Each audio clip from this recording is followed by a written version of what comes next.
For the first time, people heading to the Gretna Fest can arrive by boat. The city struck a special deal to provide ferry service to the concert, hoping it will boost crowds and profits. However, as Jonathan Betts reports, some people are hoping to make the ferry permanent, but they fear that it's just an idea that is already sunk.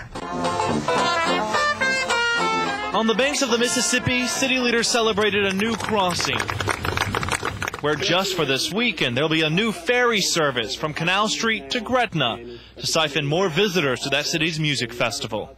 The idea of taking the Canal Street ferry and bringing it to Gretna is a marvelous idea. It's a great way to come to our Heritage Festival this weekend. The new service will last only 3 days, but city leaders call it a pilot program, hoping it'll become a permanent way to ferry people into Gretna. I'm hopeful that they'll look at this, look at the success of it, and say, hey, maybe so. Maybe weekends at least.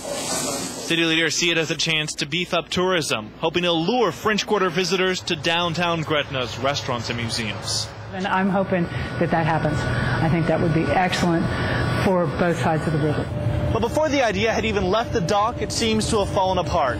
State leaders say there is no way they can support a permanent new ferry service.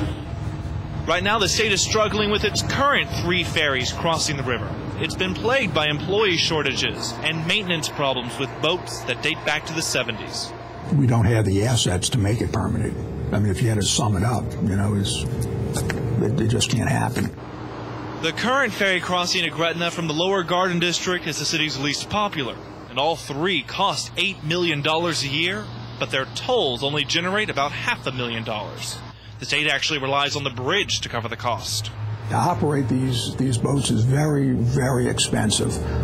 They do not generate any real revenue. State leaders say just providing this weekend's special service will be a struggle, but worth it to help the festival, even if it is just a passing opportunity. In Gretna, Jonathan Betts, Channel 4 Eyewitness News.